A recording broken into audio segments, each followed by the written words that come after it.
ousadia. Nesta noite, vamos abrir a Bíblia em Mateus 8, 5 a 13.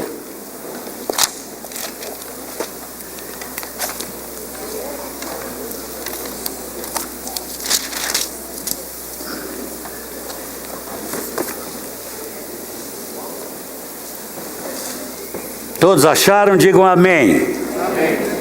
Tá fraco, né? Nem todos acharam. Mateus 8, 5 a 13.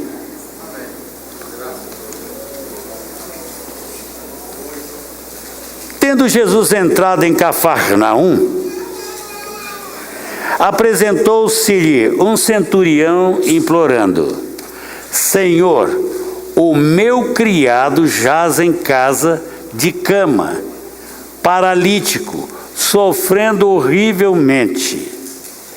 Jesus lhe disse: eu irei curá-lo. Mas o centurião respondeu: Senhor, não sou digno de que entres em minha casa, mas apenas manda com uma palavra, e o meu rapaz será curado. Pois também sou homem sujeito à autoridade. Tenho soldados às minhas ordens e digo a este: vai, e ele vai.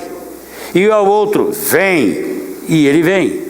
E ao meu servo: faze isto, e ele faz. E ele o faz.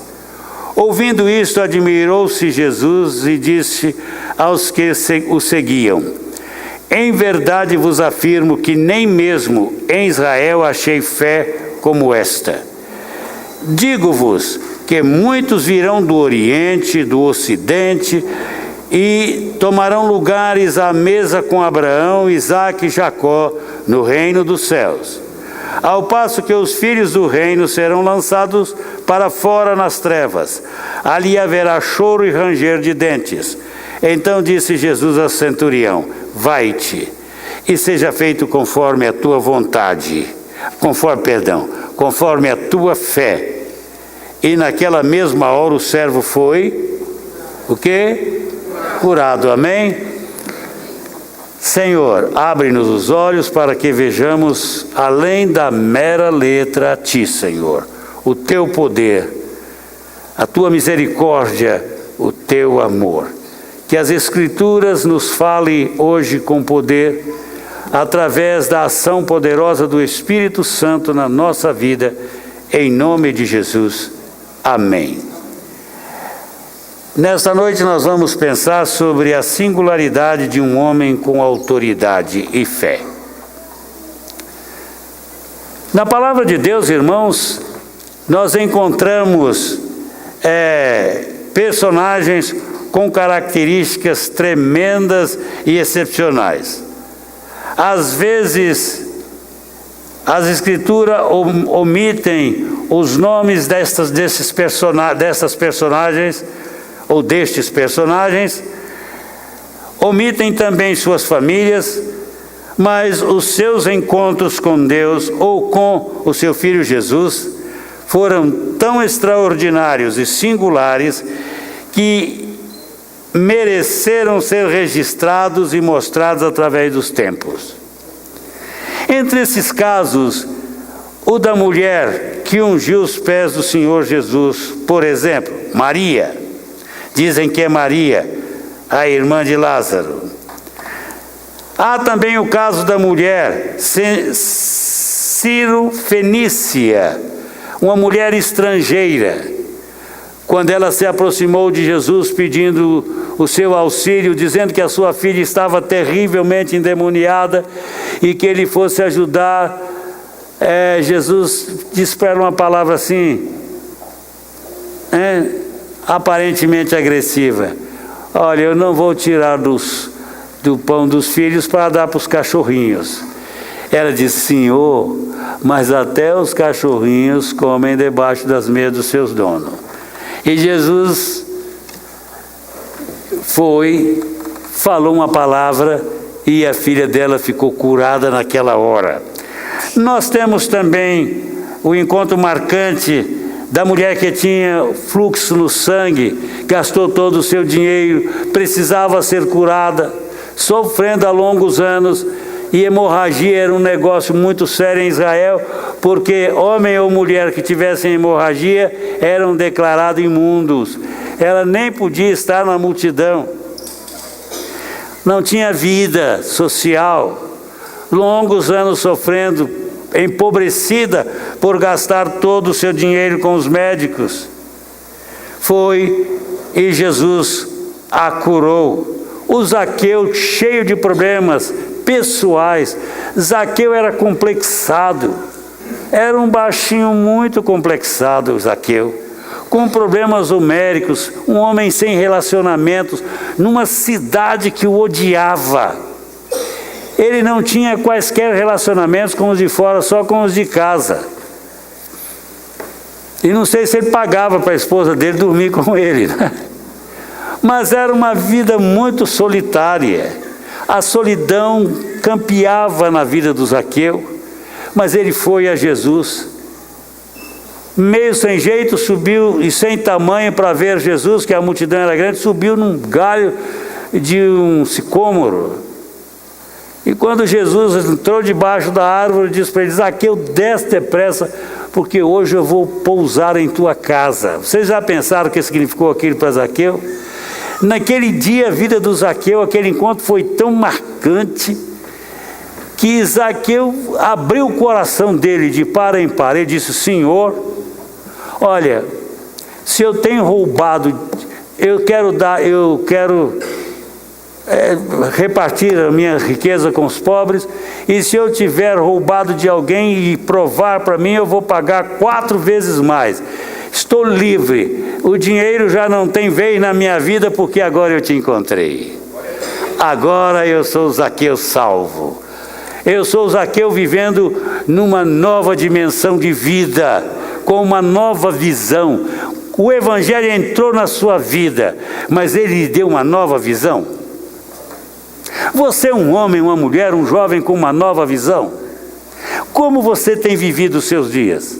Triunfantemente, triunfando sobre todos os problemas, e dia a dia, vitoriosamente, mesmo quando as coisas não estão sorrindo, você tem a certeza de que está seguro com Jesus? Isso mudou radicalmente a vida do Zaqueu e muda a nossa vida. Zaqueu, então, se tornou um homem salvo, movido pela misericórdia de Jesus. Mas hoje nós temos um homem diferente. Este homem, o seu encontro com Jesus é marcante. O próprio Senhor Jesus declarou isso de uma forma categórica. Ele era um centurião romano. A sua centúria estava localizada em Cafarnaum. Cafarnaum era a cidade de Pedro, onde Pedro morava. Eu estive lá nas ruínas da sua casa, nos antigos fundamentos da sua casa, onde eram os fundamentos da casa de Pedro. E é interessante, irmãos, que este homem comandava uma centúria. Era um comandante da centúria com grande autoridade. Mas esse homem era mais do que um comandante de centúria. Este homem se caracteriza por uma profunda consciência de quem ele era e de como a sua vida funcionava. Não é? Ele era um romano, comandante de uma centúria, era o homem que mandava e desmandava. Toda Cafarnaum estava debaixo dos pés dele. Ele podia fazer ali o que ele quisesse. Mas ele não fazia. Ele era um comandante, um homem de autoridade. Ele conhecia essa questão de autoridade, a filosofia da autoridade. Ele sabia o que era ter autoridade, porque ele tinha autoridade. Ele exercia autoridade. Mas ele era um homem cheio de misericórdia. Era um homem que se importava com os outros. Era um homem de relacionamentos com os mais humildes. e tinha um escravo, um servo. Este era seu servo, não era um soldado seu não, era um servo, o servia. Ficou doente, muito doente, ficou mesmo na cama, entrevado, e ele se incomodava com aquele homem, com o seu servo. E ele procurou a cura do seu servo. E de repente ouviu falar de Jesus. Ele disse: bem, se esse homem é tudo isso, eu vou procurá-lo. E ele foi ter com Jesus. E não se importou com a sua posição de centurião, de um homem que comandava uma centúria e que tinha poder do César. Ele era representante do Império Romano, portanto ele fazia o que queria com as pessoas, mas ele decidiu amar. Ele decidiu pela vida do seu servo, decidiu pela cura dele, e ele buscou a cura do seu servo, e foi a Jesus. E é interessante que este homem, na sua autoridade comedida, bem dimensionada, aproximou-se de Jesus. E isso me fez pensar num livro que eu li a semana passada. Eu ganhei um livro e estava lendo, e o autor deste livro, um dos pastores televisivos aí, ele disse que ele aprendeu com um outro pastor que quando a gente quer cura, quer libertação, quer algo de Deus, a gente não pede, a gente não suplica, a gente ordena, determina. E ele disse que aprendeu a ter vitória determinando a Deus que fizesse, ao contrário deste homem. Este homem é um homem cheio de autoridade, e ele se aproximou de Jesus. O evangelista Mateus descreve muito bem o seu encontro com Jesus. Ele chega para Jesus e ele diz: Senhor, o meu criado jaz em casa de cama, paralítico, sofrendo horrivelmente.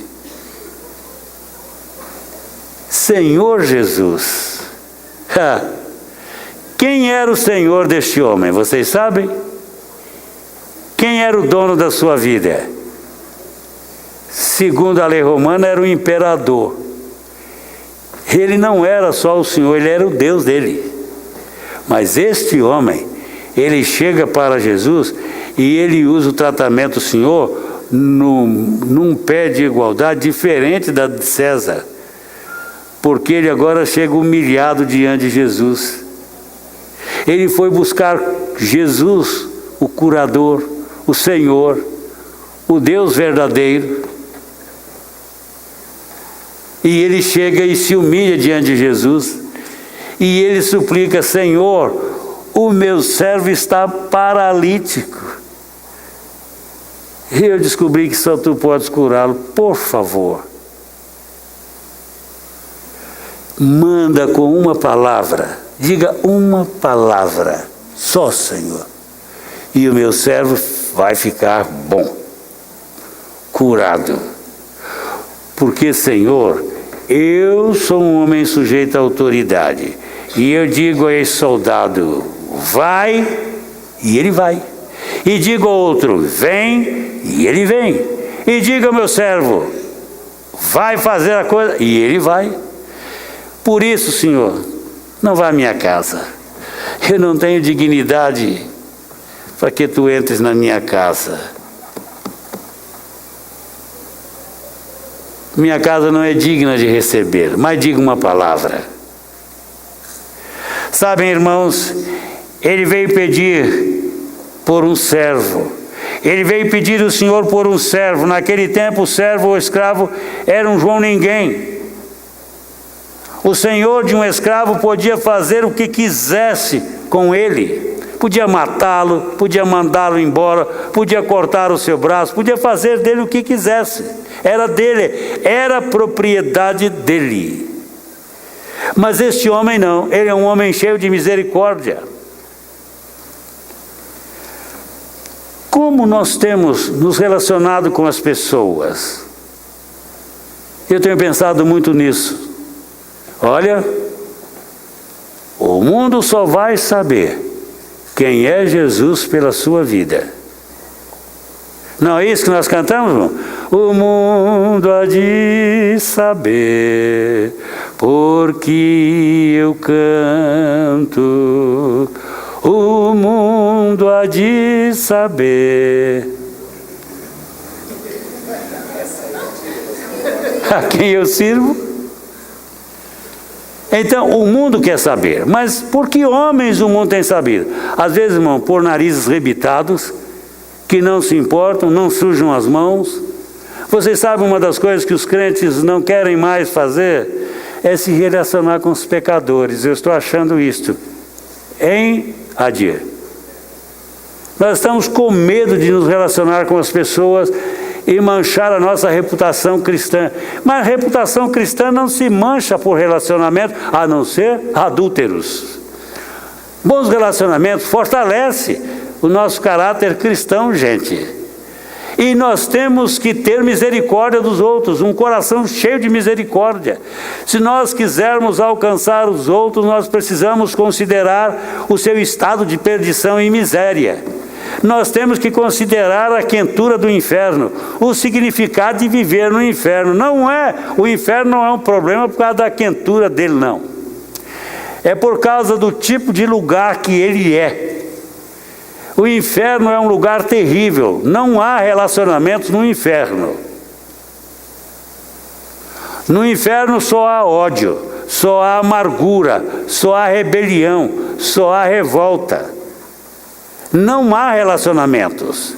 Ir para o inferno é uma coisa terrível. Será que isso nos comove? Nós estamos, às vezes, o nosso parente, o nosso amigo, o nosso irmão, comendo conosco todo dia. Nós sabemos que ele não tem nada a ver com Deus, está perdido e nós não fazemos nada por ele. Uma vez estava conversando com a esposa e eu disse: minha irmã, você fala sempre do seu esposo assim com o tipo de que ele é um mau sujeito. E já encontrei, uma vez uma mulher me convidou, o marido dela morreu, e ela me convidou lá eu era um pastor novo ainda, em Bom Sucesso, ela me convidou para fazer um culto de ação de graças pela morte do marido dela. Aí eu perguntei para ela assim: escuta, é porque ele deixou muito dinheiro para você que você está fazendo esse culto? Não, é porque aquele miserável morreu, eu estou livre dele. Eu digo: como é que você tem o desplante de me convidar para fazer o culto de ação de graças por um homem que, segundo você, morreu, foi para o inferno? Não, eu não aceito você como ovelha, não. Por favor, você é muito má. O homem morreu, irmão, e ela celebrando. Glória, glória, aleluia. Ele foi para o diabo, foi. E eu nem estou aí. Esse homem, ele era misericordioso. Um escravo, gente, um centurião, tinha tanto o que fazer, se envolve com o escravo, ficou lá pondo o remédio na boca dele para ver se curava, até que encontrou Jesus, que deu uma palavra, e o servo foi curado. Isso, irmãos, nos mostra quem é Jesus. E como Jesus ama uma pessoa que o reconhece da forma como ele é, quem ele é. Eu sei quem tu és, Senhor. Eu sei que tu és todo poderoso, eu sei que tu és Deus, eu sei que se tu disseres uma palavra a favor do meu servo, ele vai ser curado. E tudo de que nós precisamos para mudar a nossa sorte, o nosso destino, é de uma palavra de Jesus. Só de uma palavra de Jesus. Diga a palavra, Senhor, e eu serei salvo. Diga a palavra, Senhor, e eu serei curado. Diga a palavra, Senhor, e eu serei elevado. Diga a palavra, Senhor, e eu serei honrado, Senhor. Basta que tu digas a palavra. Porque tu és poderoso, Senhor. Foi isso que mudou o destino dos apóstolos. É que eles descobriram de repente quem era Jesus. E que ele era aquele que tinha o poder de mudar os seus destinos, a sua sorte, a sua vida, as suas famílias. E ele mudou. Ele os transformou a todos. E ele os tornou vasos de bênçãos. Homens medrosos, pescadores, ele os transformou em transformadores do mundo, embaixadores seus. Este centurião, irmãos, ele se dirigiu a Cristo como seu Senhor. Não tenha problema de reconhecer o senhorio de Cristo sobre a sua vida. Ande dentro do padrão de Cristo como seu Senhor, e você verá as coisas mudarem em seu derredor. Sua família vai mudar, sua sorte vai mudar. Nós não precisamos ter uma sorte infeliz e miserável. Há tantas famílias precisando disso no mundo hoje. O mundo está precisando de Cristo. E vou dizer, se Cristo é o Senhor da sua vida de fato, você pode ser um fator de mudança. O que Cristo quer é que nós sejamos um fator de mudança. Esse centurião se tornou um fator de transformação, de cura, um instrumento para provocar a cura do seu servo. Seu servo nem conhecia Jesus, nem ouviu falar dele, mas ele dizia: ele vai curar o meu servo. Mas ele o amava. Ele queria que ele fosse curado. Isso é muito importante, irmãos. Ele demonstrou uma fé simplesmente poderosíssima em Cristo, dinâmica, uma fé com poder transformador. A fé dinâmica tem poder de mudar, de trazer a bênção da qual precisamos. Meus irmãos, por exemplo, eu creio que quando nós pedimos uma coisa ao Senhor crendo, Ele nos dá, de uma maneira ou de outra. Nós sempre vamos ter resposta das nossas orações. Ele muda a sorte dos nossos filhos. Ele muda a nossa história. Agora, a sua história está mudada? Depois que você conheceu a Cristo, a sua história mudou mesmo? Quantos têm uma história mudada pelo poder da fé aqui? Fé em Cristo mudou a sua história. Vamos lá, quero ver. Amém. Então, se você tem essa experiência, você pode ser um fator de mudança. Cristo nos salva sob condição de sermos suas testemunhas. E o nosso testemunho tem poder. Ele diz, Paulo diz, somos embaixadores por Cristo. Embaixadores de Cristo, de Deus. Para quê? Para proclamar que Jesus Cristo é o Senhor, é o Salvador. Agora, queridos, este homem demonstrou fé. Ele reconheceu quem era Jesus e também reconheceu a sua indignidade. Nenhum pecador pode ser alcançado por Deus até o momento que ele reconhece a sua indignidade e a sua necessidade e reconhece que o problema do seu pecado só pode ser resolvido por Jesus. Enquanto não reconhecermos Jesus como Senhor, que salva, que cura, que liberta, que perdoa, que muda as nossas famílias e a nossa história pessoal, nós não vamos receber a bênção dele. Você não pode receber. Por que este homem recebeu? Porque ele foi humildemente e suplicou de Jesus. Alcançou a bênção. Como está a sua vida? Você que está assentado aqui nesta noite, como está a sua vida? Abençoada? Precisando de mudanças? Você está com uma família carente?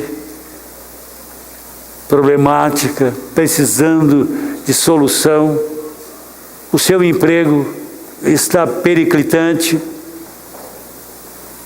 o seu salário sempre menor do que as necessidades do mês, alguma coisa pode ser feita.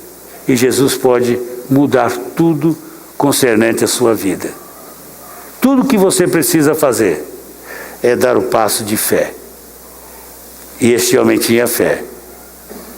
Senhor, não posso receber em minha casa, mas eu sei como é esse problema de autoridade.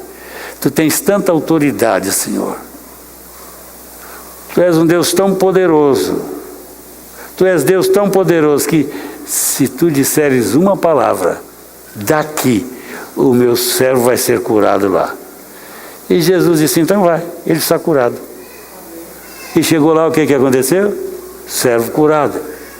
Diga uma palavra, Senhor, e a minha família vai mudar. Diga uma palavra. Diga uma palavra para mim, uma palavra para o meu filho, uma palavra para o meu marido. Diga algo, Senhor. Faze algo por nós. Aquilo que você tem de mais importante, dependa disso em Cristo Jesus.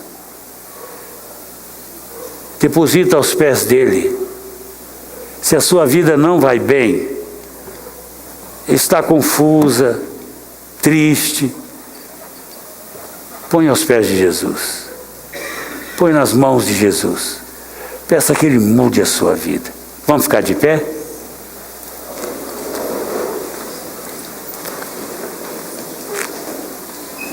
Vamos repetir comigo?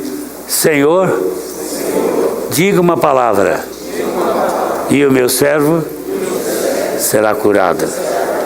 Senhor, diga uma palavra, e a minha vida vai ser mudada. Senhor, diga uma palavra, e as minhas finanças vão ser mudadas. Senhor, diga uma palavra, os meus negócios vão ser mudados. Senhor, diga uma palavra, e a minha saúde vai ser mudada. Diga uma palavra. Vamos orar? Pode orar agora. Você que está orando, coloque-se nas mãos de Jesus e diga, Senhor, eu aqui estou e eu preciso.